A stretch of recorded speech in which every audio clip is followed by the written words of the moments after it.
Welcome to R622 Week 12, Learning Environment Design or Environments Design. This week is unusual because not only do we get one guest, two guests, we have three guests 3 days in a row, but the first kicks us off for a really exciting, successful week because Niels Floor is coming from the Netherlands. And Niels is a Dutch LX design pioneer and author of the new book, and he can hold that up now. This is learning experience design, what it is, how it works, and why it matters. And I want you all to go to Amazon. Maybe Lucy can look up the link and put it in the chat, and we can all buy his book by the end of this hour.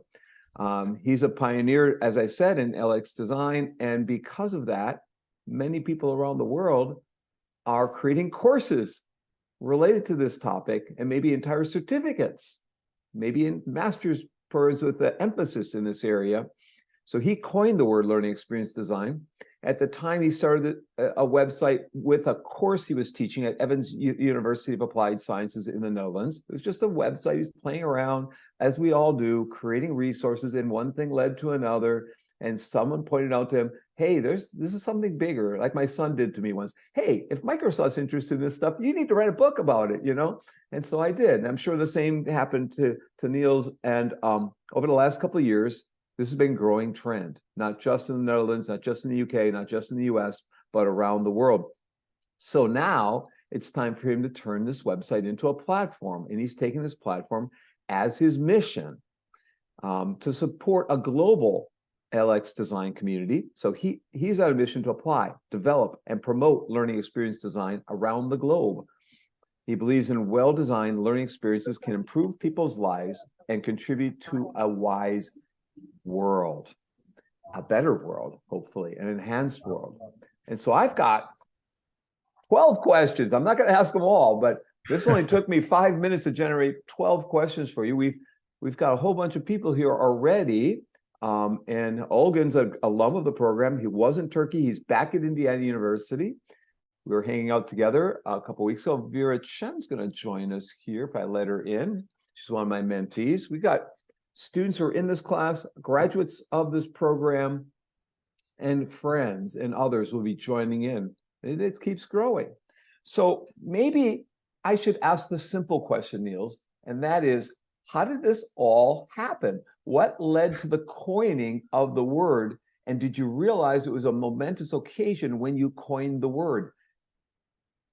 Oh, thank you for having me and for the wonderful introduction. And it's nice to see all these faces. Yeah, it was a kind of a pretty weird experience, to be honest, to kind of to come to this understanding that it didn't exist yet when I kind of came up with this term, but this is how it went. So it was kind of in the process where I was, I've been the owner of Shapers, a Dutch design agency for since 2001 already. And I was working as a designer, interaction design, user experience design, graphic design, some game design, but I was also teaching part-time at different Dutch universities. And I thought there was something interesting, something kind of even magical in the overlap between my work as a designer and the world of learning. Because what I noticed is that as a designer, you have kind of a different perspective on the things, not just that you see, but also kind of how you might solve certain problems or how you might shape certain solutions. So I thought, well, how do we learn? Well, on a very basic level, we learn from what we experience, whether it's formal learning at a university or it's just something happening at home. Our experiences are what shape us and make us who we are today. So if we learn from what we experience, and I'm already designing experiences like user experiences, game experiences, why not design the experiences people learn from? So then actually someone else said to me, well, then if you're designing learning experiences, that will be called learning experience design. And I said, well, yeah, that's right. And so I asked Google, I typed in learning experience design, and I had 0 results. There was nothing there. So I thought, whoa, I mean, because there was something inside me where I felt like this might sound a bit like melodramatic, but when I fell in love with my wife, I knew she was the one. And when I kind of had this vision of learning experiences, I thought, yes, this is what I'll be doing for the rest of my life. This is absolutely what I'm supposed to do. But then there was nothing there, so I thought it was kind of a bummer. But at the same time, I thought, well, then I'll just have to figure it out myself. And so I registered some domain names, anything learning experience design related. And like you said, that's where it kind of started. And I started sharing, but no one was interested because people didn't understand. Because, in the United States, there's instructional design. In the Netherlands, there's what you would translate as educational specialist, or, and it was a different approach. So I thought, well, yeah, I mean, you're this wacky designer from the Netherlands coming in, doing things differently. So no one understood, no one cared. They were like, no. And so there were about 99% of the people said, don't go through with this. It's never going to work. People don't understand it. And so, yeah, but just like I did my best to get my wife to fall in love with me, I wanted to make sure that that learning experience design, I believed in it. So yeah, I kept pushing on, and as time evolved, people started to pick up and started to notice, and also different people around the world start to kind of come up with it themselves later on. So it's not that I'm the only one who had this idea, but I was the first one. But yeah, so but then there are some different definitions of learning experience design out there, but the consensus that designing the experience people learn from is beneficial for the learner, is something powerful. I think that's a common thread. So it's 20 years in the making, in effect. In a way, it is, yeah. Yeah, yeah. So it reminds me of how e-learning was coined, the word e-learning. And I know many people who claim to have coined the word e-learning. They're doing it in different places around the world, Hmm. and each one of them thinks they were the one that coined it. Someone was. In your case, you were the one who not only coined it, but wrote a book about it.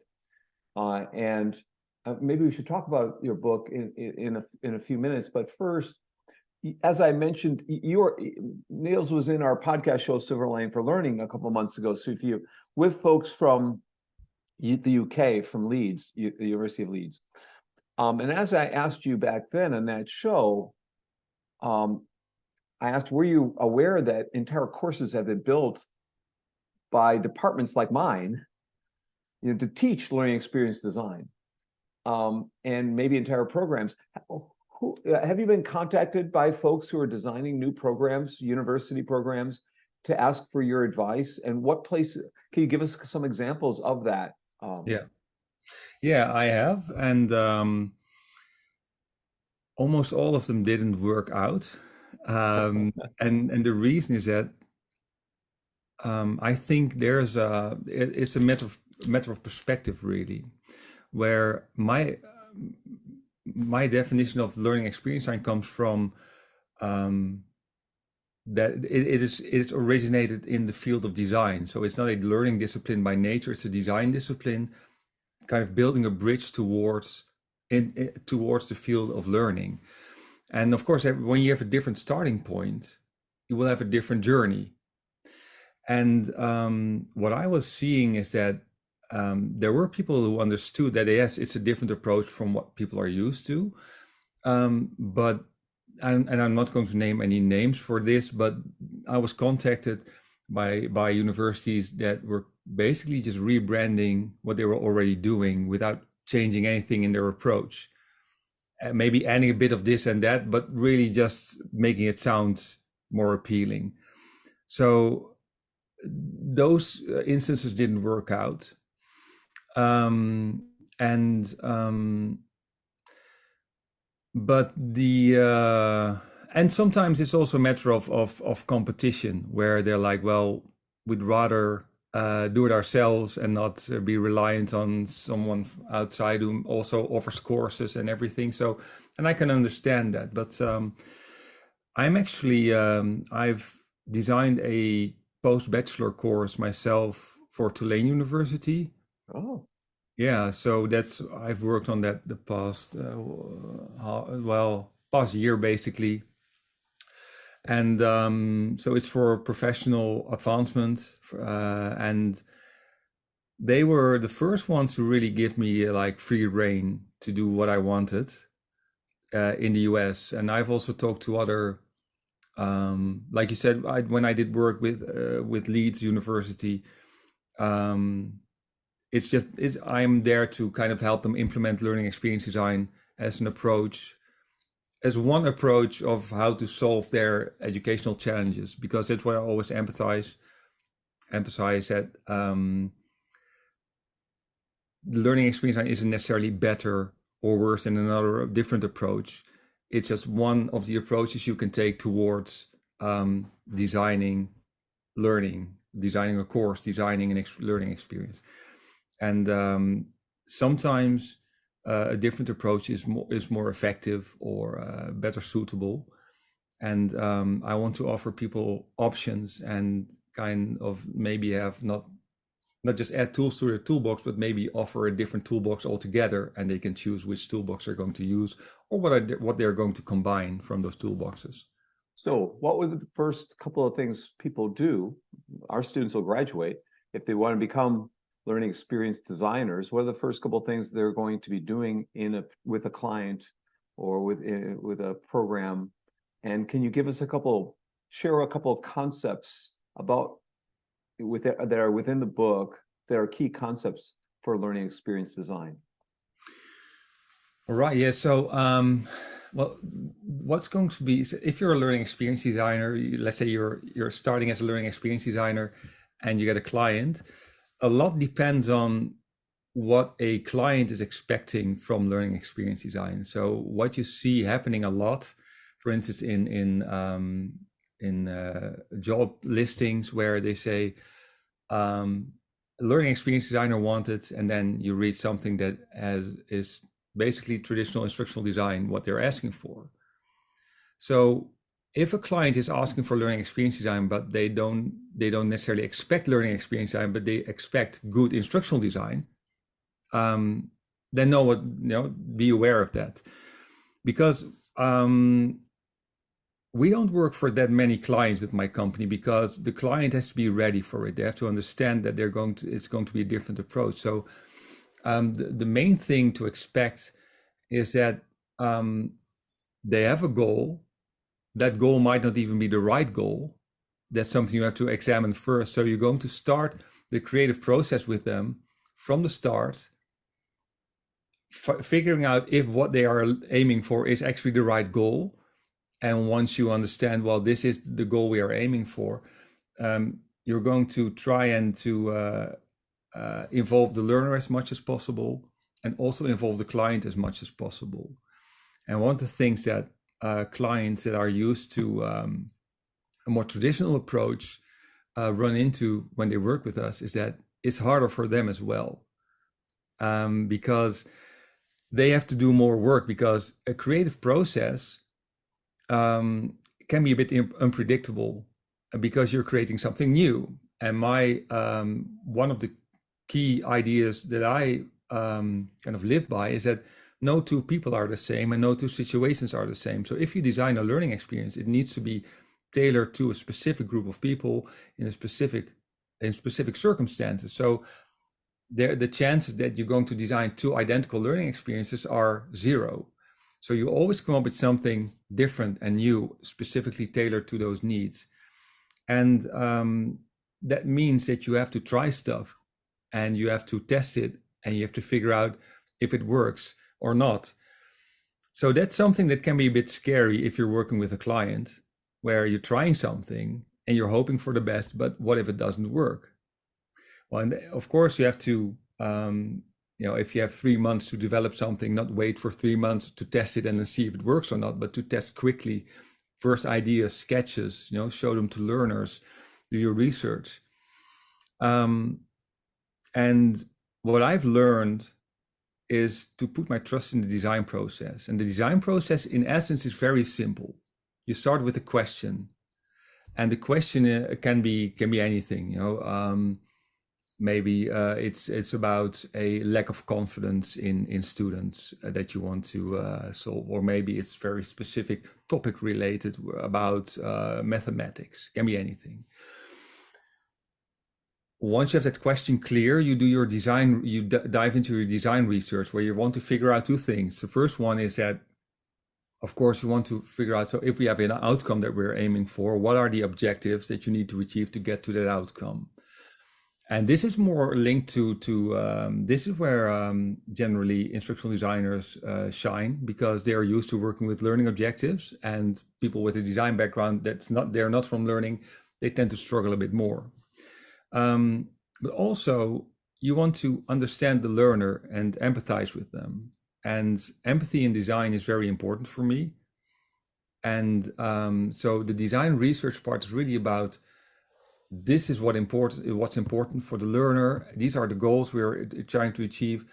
And I understand who this person is that I'm designing for. I kind of feel what they're feeling. I know what they prefer, what they like, what they dislike, what motivates them, what demotivates them. And that's when designing becomes a lot of fun. So if you've done your design research, yeah, and the question, I've never used Addy. I've always worked agile. Thank you, Lucy, for that question. Because, like I said, it's a creative process needs multiple iterations to kind of come to fruition. Let me just quickly check the other questions coming in. Well, let's ask Niels. Let's go ahead and let Lucy ask her first question. We'll let them, and then we'll go to Emmanuel, and then we'll go to Rachel. So, Lucy. Yes, I think you already started answering, Richard. What are the fundamental differences between instructional design and learning experience design? And following up with, does it intersect also with user experience design, which is very coveted these days for apps and software, etc.? And does it use the same methodologies as the user experience? Yeah, great question. I've just posted a blog post that I've written on user experience design and learning experience design. There's also a blog post on where do I have it? On instructional design versus learning experience design. And just to be clear, it's not like a battle for one field against the other, or one is better than the other. No, I want bring the people together, and I think the main difference. Well, let me just list a few main differences I think between instructional design and learning experience design. I just told that in my definition, learning experience design is a design discipline that entered the world of learning. So you have an outsider's perspective. And when I train people, some parts, instructional designers, like I said, they shine with learning objectives and stuff like that. That's where they're good at. But where people with a design background shine is to create something unique and different, and something that hasn't been done before, because they're used to it. When you design a logo, you create something that's new and different and hasn't been done before. Also, designers are really good at thinking in terms of a target audience, and they are aware of the fact they design something for someone who is not them. They are not the person they are designing for. And that also helps to kind of have this natural tendency to think in terms of a user or an audience, and to work for them, to serve them. Another thing is that I think instructional designers generally are very good at a more systematic, applied scientific approach, where they structure things really clearly. There's a clear, let's say, foundation for their work. And it's generally quite effective and quick, where they're like, okay, so I can kind of divide this up into these parts, and then take this exercise and add this. So they tend to construct solutions relatively quickly, where learning experience designers, with a iterative design process, creating stuff that hasn't been done before, that's going to take a bit more time. And also it's going to be less predictable in the outcome. So it gives, instructional design tends to give a sense of security where kind of you have a grip on what's happening. And there's less of that security in learning experience design. And finally, and this is quite key, I think, if you traditionally design a course, you think about the content, you think about the structure, you think about the method of delivery, what kind of knowledge transfer there is there, you think about assessment. Those are all things that are part of that course. But the actual learning experience, the overall experience, is going to be kind of a side effect that's not designed intentionally. And learning experience design is about designing the overall experience. And that means that you think about not just what people are going to learn, but also how are they going to go through this experience? What's going to happen before they enter? What's going to happen in between activities? What's going to happen afterwards? What are they going to learn? But also how are they going to feel? How is this going to impact them? And taking this into account in your designing an experience is really something different. It's a field on its own. Experience design is a really interesting field as well that I don't think many people, not enough people talk about in relation to learning experience design. It's something that's relatively popular in Northern Europe, but lesser known, often associated with Disney, where that's experience design, like going to Disneyland. And you can learn a lot from that, but experience design is really interesting field to look at. So there's already a very long answer, but to link it also to user experience design, it's more complicated than switching the user for a learner. But at the same time, if there is one field that I think has most in common with learning experience design, it would be user experience design for me. But then again, user experience design also links to interaction design. There's graphic design in it. So there's all these fields coming together. The main challenge with comparing user experience design to learning experience design is that the goals of a user are often not as complicated as the goals of a learner. And so the experiences you design are often, let's say, more diverse, more complex, and actually more fun to design. I've designed user experiences, which is great, but designing a learning experience takes it to another level. So that's a lot of fun. Let me go through the other questions as well. Well, let's pause for a second. So you've covered a lot of things in that blog post.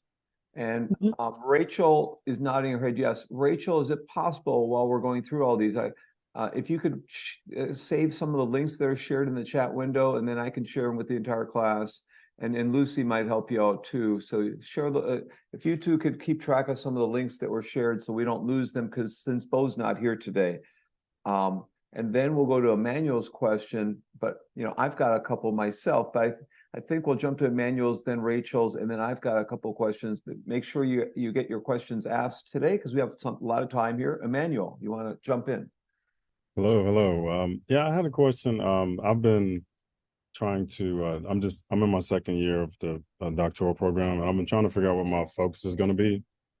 And I work in a corporate environment with instructional design. And so I've been looking at workplace learning transfer. Like, how do you ensure that this training that they're getting, that they're going to actually transfer to the performance actual environment? And I feel like I've been really drawn to situated cognition or situated learning theory, where it kind of talks about, the idea that learning occurs through active participation, like in an authentic context, and with the social aspects of it as well, social interaction. And so a lot of that I feel like aligns with learning experience design, because it's more than just writing objectives, writing an assessment, and here you go, you're good to go. And I feel like in a lot of, especially corporate contexts, they think that you send them to training and they should be good to go. But there's, like, learning experience design, there's this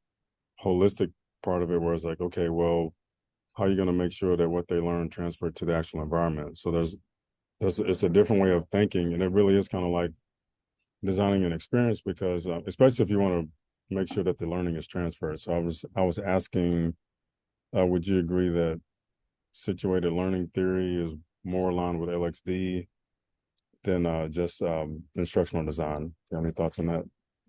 Yeah, great point. Well, I have to be careful talking too much about instructional design because I'm not an instructional designer, and I'm not here to judge anything or anyone. Niels, what is your background, your university background? Is it mathematics or statistics, or what were you trained in? I'm an interaction designer, Uh-huh. yeah, and a graphic designer. And a graphic designer. Okay, yeah. Yeah. So that's my background, and but Emmanuel, you use the word holistic, and actually, as a kind of a joke, I said to my students when I taught a 6 month program for learning experience design for bachelor students for about 6 years, and with they had one official like test, exam, or assessment where they had to write answers and everything. The rest was everything was done in terms of creating stuff and being judged on that. But I said, if you use the word holistic in your answer, you get an extra point, just to make them pay attention. But and some believed it, but actually, but the what I just touched upon, I think, when people are specialized in learning theory or applications, they focus on the learning part. But when you are looking at the overall experience, there are many other factors that come into play. And the situational element is really important because, for example, if I would design something for a company, I want to know what's the company culture like. What are people behaving like? Is there like a strong hierarchy there, or is it quite informal? And that's going to be different for every company in every part of the world. You have your own unique mix of cultures and everything. And all of the things are either enabling or disabling achieving some goals or learning. So looking at those elements in a more holistic way and see how that kind of all comes together, it allows you to design an experience that fits really well within that environment. And so I would say the answer is yes to your question. And the main challenge is if you understand the context where things are happening, are you able to design something for that context that really works? Because you need to be really creative and resourceful to then come up with something that works specifically for those people in that context. And that's always a fun puzzle. There's kind of a misinterpretation of experiential learning. Experiential learning has kind of two explanations. One, and that's the one that I go with, is that it's kind of the science of knowing how we learn from what we experience. And the other one is translated as learning by doing. So the best way of learning is doing it. Well, it can be, but doesn't have to be. So learning experience design doesn't dictate any form of learning, like we need social constructivism it's really open towards all those. And that's also where the combination of learning experience and instructional design can be really strong, where instructional designers know these learning theories and they say, well, for this situation, this would work really well. Taking other things into account than just, let's say, sending in a trainer and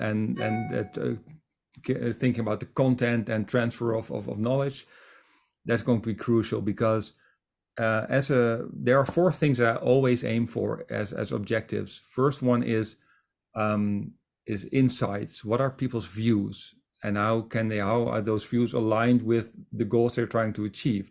For example, if you want to, let's say you have a company, you want to have this new management method implemented. If people regard that approach as irrelevant, then you're already lost. You're not going to win them over. But if you show them, without explaining exactly what it is, that there is a way to get certain results or to have certain benefits, they're like, oh wait, I'm opening my mind to what's possible. So that's the first step, insight. Then you can provide them with the right knowledge. Okay, so this is the management method we are talking about, and these are some of the things you need to know. Then it's about insight, knowledge, skill. Are you able to do something with that? So maybe they can practice with it. Maybe they get like tools for it. And then the final one is behavior. How are they going to behave during and after this experience? Are they going to behave differently than before? If not, then nothing has really changed. And when you take those four, you take insight, knowledge, skill, and behavior, it touches upon who we are, what we see, what we know, and what we do. And if you take those four elements and you make sure that people change on all of those four aspects, then most probably your design is going to be successful. That's great. Thank you. You're welcome. Could you repeat? It's It's people's insight, skill, behavior. Insights, knowledge, skills, and behavior. Okay. Thank you. And I have a very simple model which is called be, see, know, do, and that touches upon those things. It might be a bit abstract, but when you make a cross where you say you have those objectives, so in one corner is insight, knowledge, skill, behavior. On those edges, on those combinations, be, see, know, do. So it touches upon who you are as a person. If the experience in the end doesn't, you enter in a certain state of being, and you exit with a different state of being. If there's no difference, no, you haven't learned. So yeah. So we're going to go to Rachel's question next, but I want to point out that I have a model, R2D2, read, reflect, display, and do. I end up where you end up. I don't start where you start. I have a book on that with 100 different activities called Empowering Online Learning. Yeah, a simple model, R2D2, read, reflect, display, and do. And I can send you more on that later. Some people, friends of mine, they like that model more than I do, and and others, but I actually didn't coin it. My colleague, Dr. John, co-wrote the book with me, and she said all your syllabi say read, reflect, display, and do. That's the R2D2. You're creating a new model through your syllabi, and I said, oh, you're right. She goes, let's write a book on that, and I said, oh, okay, so we did, and. Yeah, there's a 100 activity book. Anyways, Rachel's got a couple questions. I don't know which one you want to start with, Rachel. Let me start with the hard one first, I think. Is LXD scalable? If the design is intended for individual humans, and individual humans are all different, and the design is always different, is this approach scalable at all? That's a great question, and the answer isn't necessarily yes or no, in the sense that I think the best learning experiences are focused, are very. We want inclusive design, right? But I think the best designs are exclusive in the sense that they're really focused on specific people and what they need. That's the best kind of experience. But within that group, you want to make it as inclusive as possible, of course. But that's a different discussion. My goal was always to make a learning experience as personal as possible. But if it means, and sometimes I design something for a group of 15 people. And if you know those people, then yeah, you can get very personal. But sometimes you design something for 3,000 people. But they work at the same company. So then you start looking at, so what kind of, what's like what do these people have in common? But also what kind of subgroups can I create? Different departments of the organization, or different levels in terms of upper management to other staff, and look for kind of get a grip on the group. And the larger it is, the more challenging it is. But I think that goes for any approach, because if it's larger, there's more a bigger chance that people will not feel like this is made for them. But so scaling it isn't always the best idea, but you want to. My goal is not to make every design perfect. My design it's to make every design as good as possible. And the larger the group is, the less personal it might be. But if I can convince my client to spend more time on understanding that larger group of people, and maybe offering different paths within a learning experience for different people, then we're also, then it also becomes more suitable. Rachel, do you have a second question? The other thing that really resonated with me was when you were talking about insights, and how, as you are working, let's call them clients, as you might be working with, you or any of us might be working with clients, they sometimes have trouble knowing what they want, or like they use terminology, but their specs don't reflect what the actual terminology is that they're using. Like they might say, I want learning experience design. I was combining learner and user. User experience design. That's Claudio's writing the book on it. I saw the smile on his face. You got to beat him to it. Tonight it's going to be getting out there and on Amazon. Loser experience design. Let Dr. Brush know when you take his class that you learned about loser experience design in my course. See what he says. But basically, how do you get at the core, or I guess establish a commonality of understanding of what they say they want versus what they think they want? Yeah, so that's always a battle, because you don't want to come in and say to a client, well, you say you want this, but actually you want something else. Then you're going to be kicked out really quickly, unless you do it really convincingly, but I haven't nailed that yet. But well, talking about those inside knowledge, skill, and behavior, touching upon who we are, what we see, what we do, and what we know, those are just universal principles. And on a very basic level, everyone understands that providing people with a great experience to learn from is a good idea. If you just ask someone, so what was a great experience you had? Well, this trip to Spain. And why was it so incredible? Well, I had these wonderful conversations, learned a lot about the culture, met these wonderful people. That's a great learning experience, and there's value in that, and everyone understands that. So connecting with clients on that level, that they understand, so there is value in a great experience, that already puts them in a different mode, if you will, rather like they're more open to different solutions. And then when they say they want something specific, you can start kind of working on creating solutions for that, and creating like sketches and stuff, like, well, if you want this, it would look like this and this maybe. But there are a lot of opportunities to create something even better, I think. Then you kind of I want to lead by example and just show them what can be done better.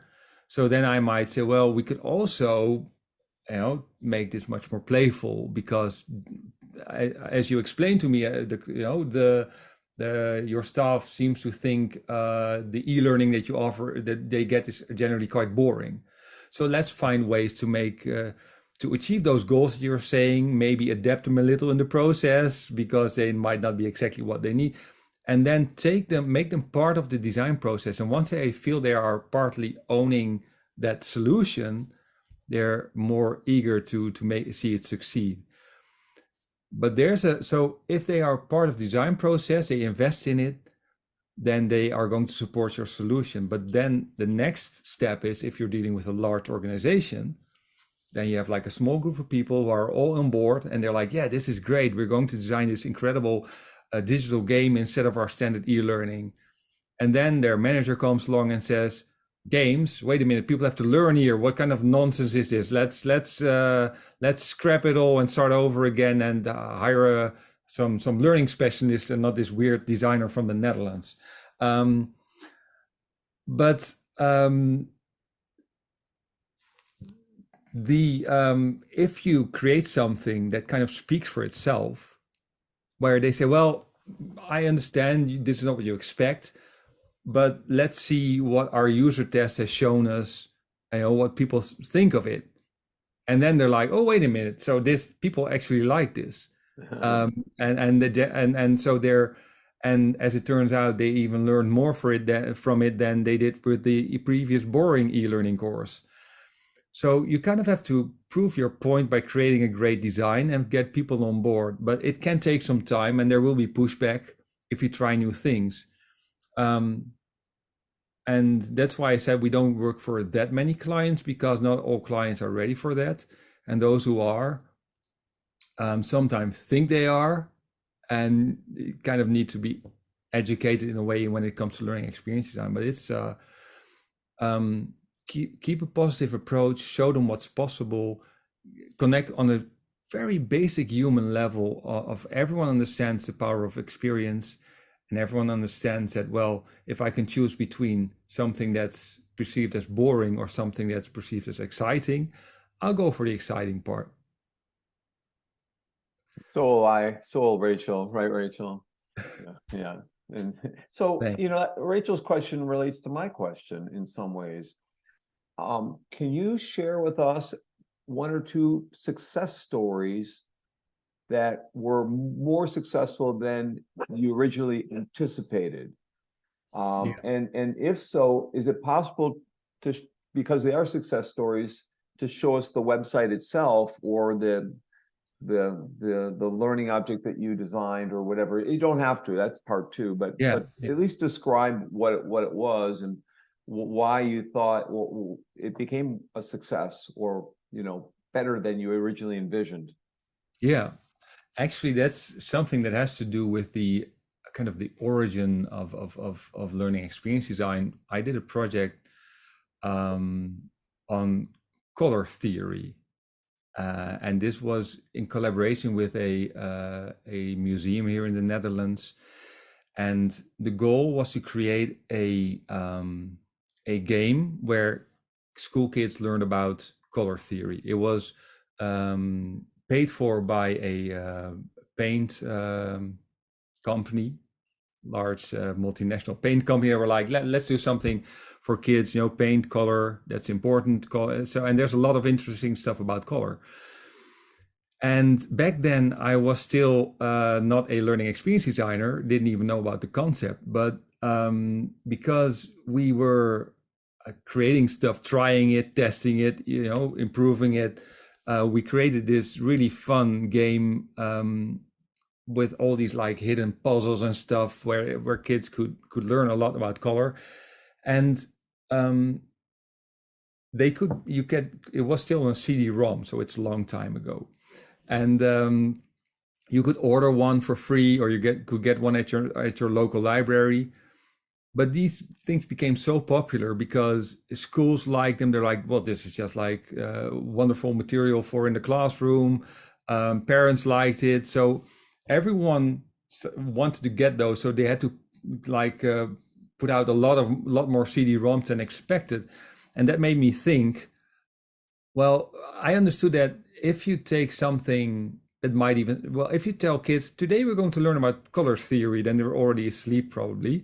But if you engage them with the magic of color, that was kind of one of the main takeaways. We're like, okay, so it doesn't really matter what the topic is, as long as you make it engaging and accessible in a way where people are really open to it, then you can be successful. But honestly, we were just trying stuff. We didn't know what we were doing. And maybe that was the strength of the design in a way, but I wanted to be able to repeat that success. And that was kind of what kicked the idea of having a methodology, which became learning experience design, created to kind of know, well, if I design such an experience, I want to make sure that I succeed. So that was one project. Let me see, what's the other one? Yeah, I can add the website. Let me. It is in Dutch, so but you can at least see what it's about. So 10 years ago, we were invited to work on a project that helps supports kids who are having trouble reading. So this is between the age of 6 and 12. And we were, so there was this like kind of a concept where we said, well, we have this technology where with a kind of karaoke bar, kids can read books in an app or on their tablet, and they get support for learning, for reading. So there was already some science behind it and stuff, which was great. But they wanted to create something around that technology to make it really enjoyable and turn it into a great experience. So we came up with this this idea where you have your own bedroom virtually and your own bookshelves, and so the books that you read are in the shelves, and by reading the books you would earn points, and with those points you could decorate your room. And we had like these mini games in it, everything, and everything was designed in quite in detail, where we were like, so when do you get points, and how you kind of you get quick success experiences, but over time they it takes more time to gain more points, because the goal was to have to decrease the support over time, and in the end not need any support, and kids would just love to learn. And the focus was not on the technical side of learning. It was on enjoying reading, and that enjoyment. Also, we added some social elements where kids could share their favorite books, talk about what they liked about it. And when we created this, it was quite tough to get it to market. And I didn't see it succeeding myself, because I thought, well, I don't know, it was really hard to get it to the right people. I know there was a demand for it, but how do you get it to the right people? Now it's been adopted by the Dutch National Library organization. So it's available for free for everyone in the Netherlands. And when we started getting emails from parents saying, well, actually, my daughter hated reading, and now she's asking me, can I get a new book because I finished the last one. I was like, this is it. It's there are so many ways to help kids learn how to read, and this is one of them. And this has been given me so much satisfaction. This is the main reason I do the work that I do.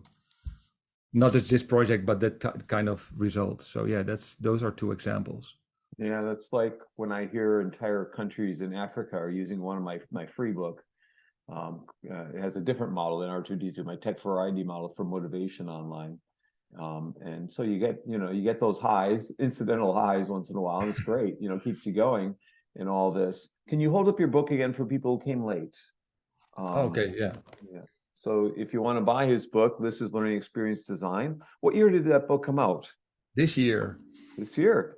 It took me 12 years to write. Yeah. Well, the tech variety book took me 14. Okay. Yeah, I know that what that's like. Yeah. 2 years actually, 14 years. We had designed the idea in 2000. Book came out in 2014, but really didn't start writing until 2012 or 13. The writing part doesn't take long. It's just talking and getting ready and prepping. It takes a while, Everything too long for me.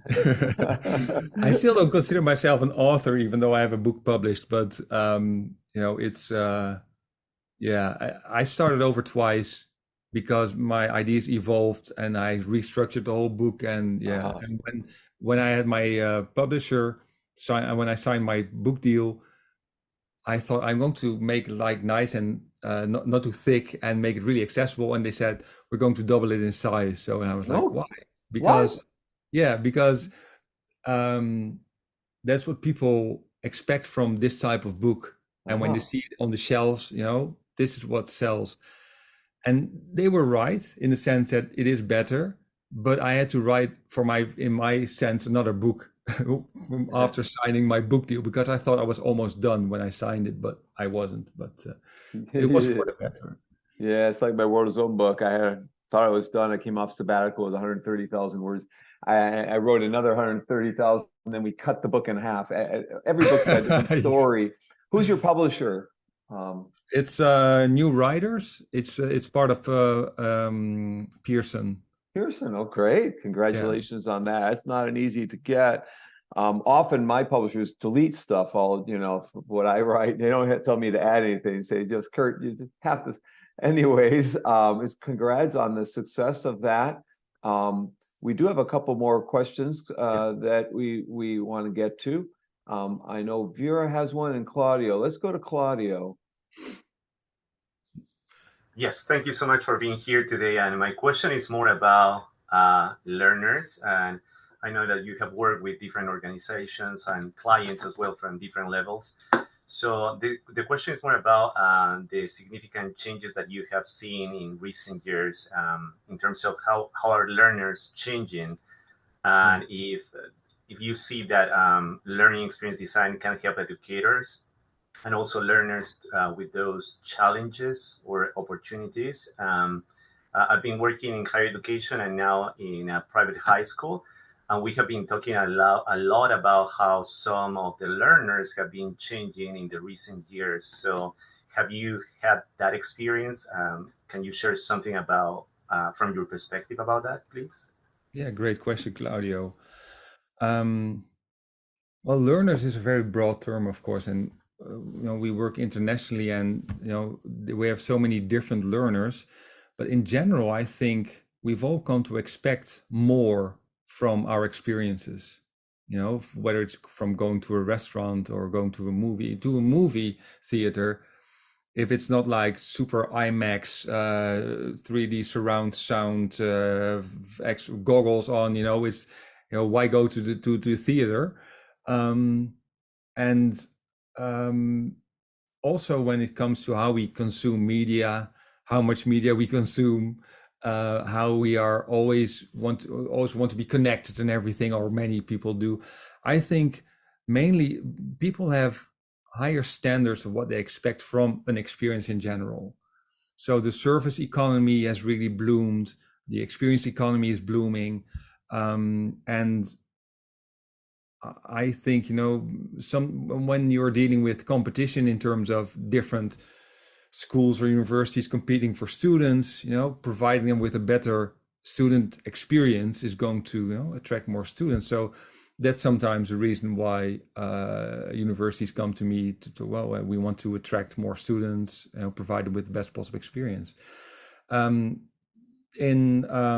think people have become less patient. They want to have quicker results. But at the same time, when you design something, I talked about making things personal. Whatever your design is like or looks like, if they feel it's right for them, they don't mind being challenged where it's hard for them, it becomes fun.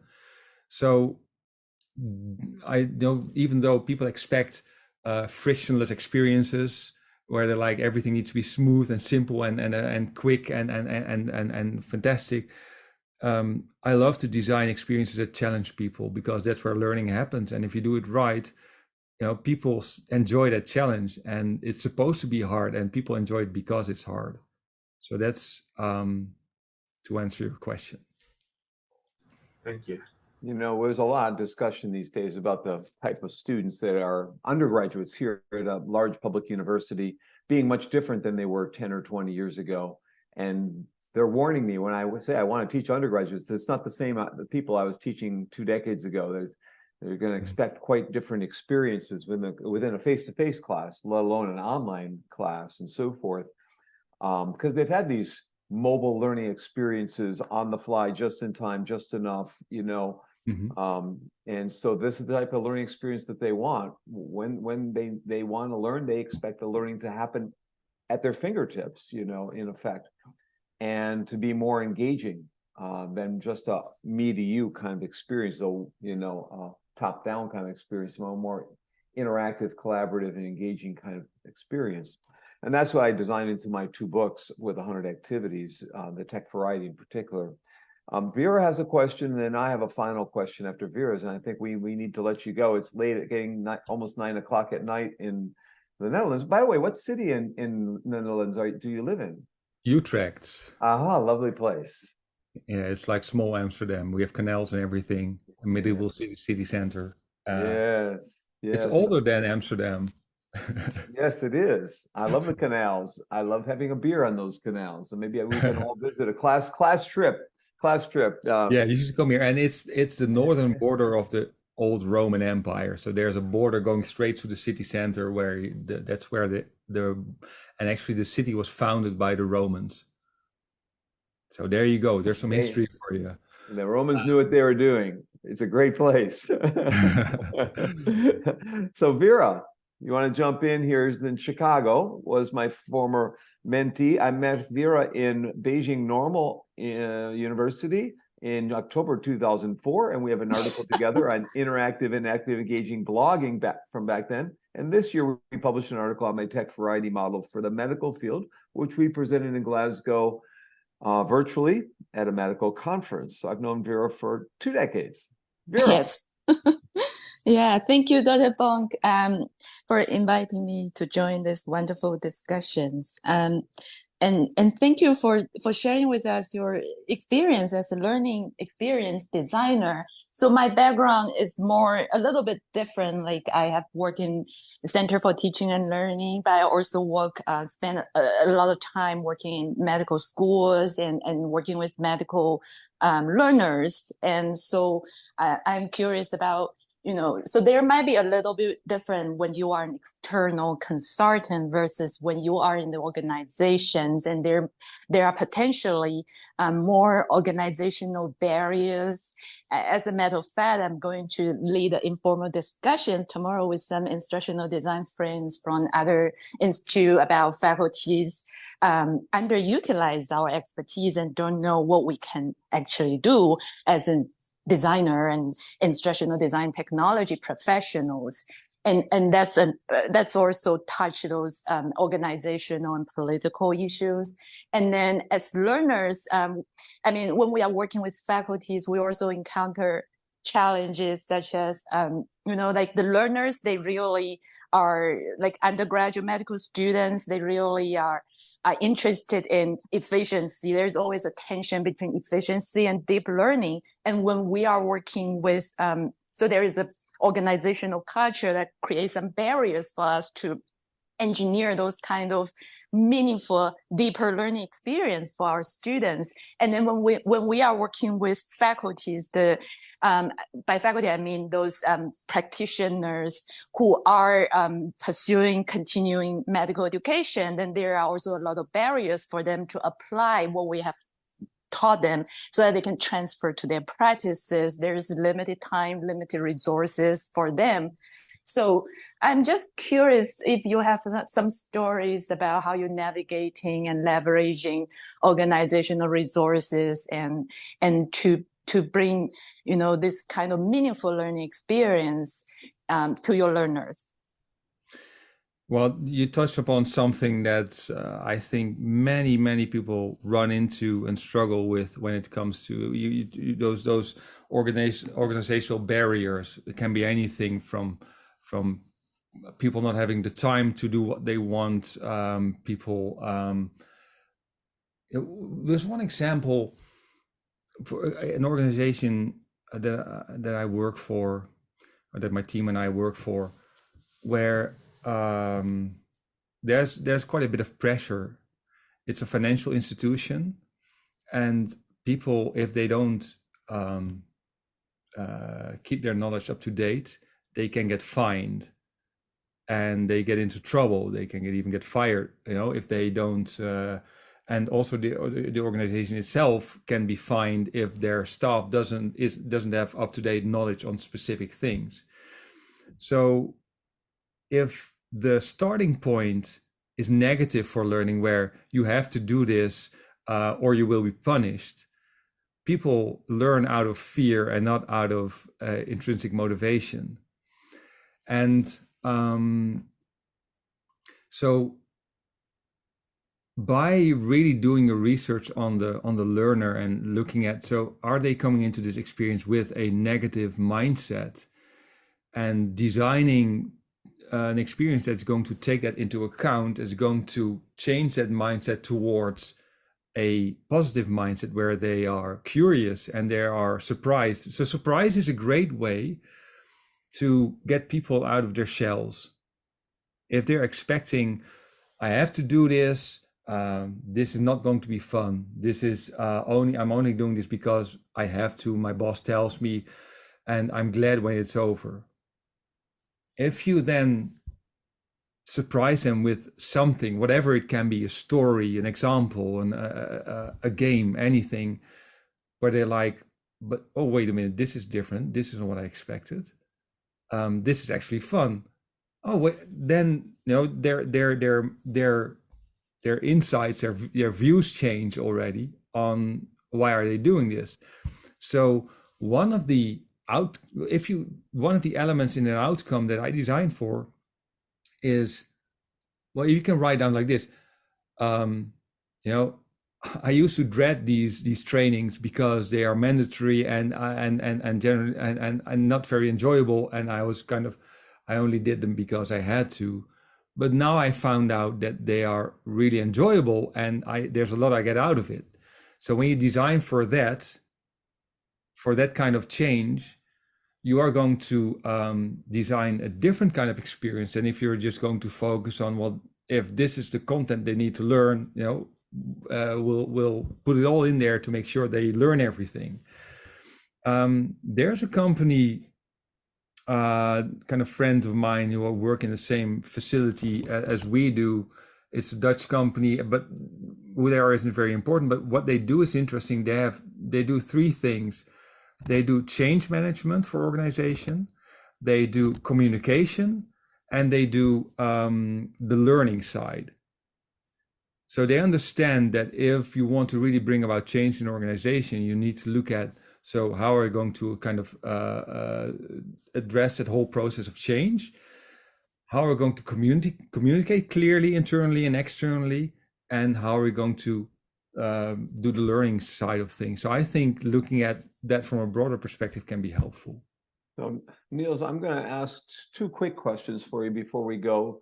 And that is, first one is, we're losing, people are going to meetings, by the way. They're still working all day. They pulled away. So I appreciate everyone who was here today. I want to say that first, and who's still with us.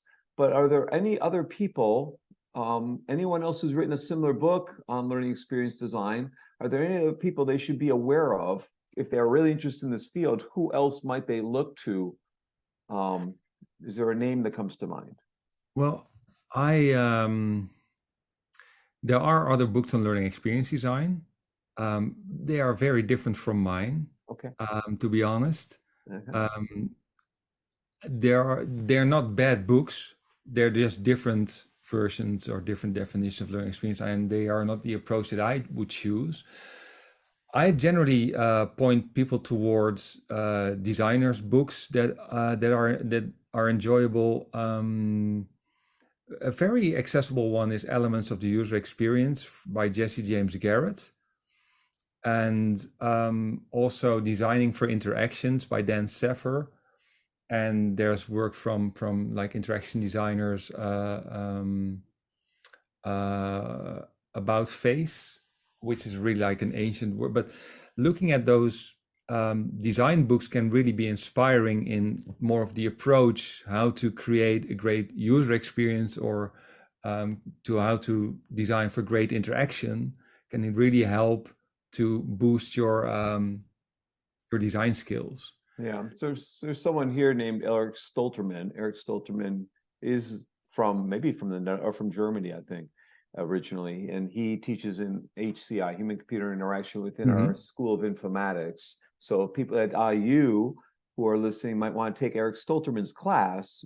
Some people minor in informatics or in HCI and other areas. My other question for you, real quick, is what's next for you? What do you is it? You did a book. Are you going to do another one? No way. I mean, is there anything on your docket in the near future that you're going to be working on? Yeah, so I always have to balance my paid work and my unpaid work, but I really love doing unpaid stuff like this. Oh, I told you the check's in the mail. No, I all was right. Yeah. No, my mission, as you kind of explained at the beginning, is to apply, develop, and promote learning experience design globally, because I believe it benefits people. And whether it's a teacher, an instructional designer, a student, or anyone, if they can take something from what I have to offer and it makes their work better and more enjoyable, I'm all for it.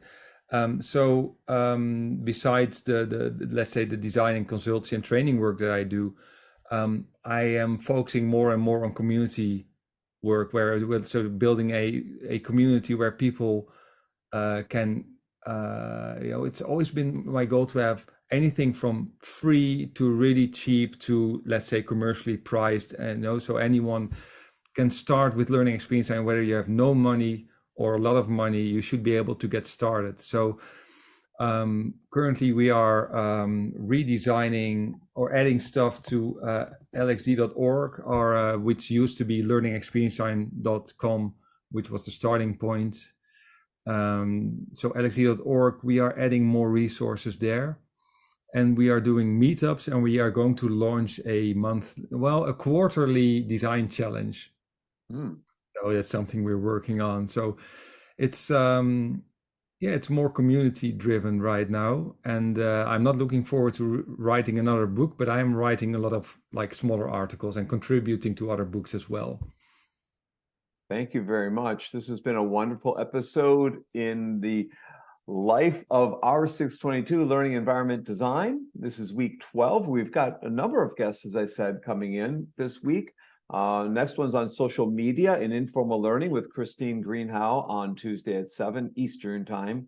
And Jared Burrup from George Mason University on Wednesday. We'll be talking about blended learning and creating engaging online learning environments. He had an article on learner engagement in the Educational Psychologist. And if I messed up your name, I said Niels. It could be Niles. I think it's Niels, right? It's Niels. You're right. So I got it right. Okay, so I got it wrong before, but I got it right today. It's been wonderful because we got to flesh out more of what you're doing, and we, unlike the Silver Line where we had 3 guests, we have to focus mostly on what you're up to. And I think the examples that you showed us, you gave the links for, are going to be very helpful. And if there are any more such links that you think of during the next week, please send them my way, because I'm sure people will find it valuable to see the websites, even if it's in Spanish or in Dutch or in other languages. It's okay. We'll learn from the gamification aspects or the engagement aspects. The color design one in particular would be interesting. You've got your email up there, so if you could, Lucy, save all the links and send those to me, and we'll share them with the entire class. And so I'm gonna put this up to the cloud right now and just say thank you very much, Niels. It's been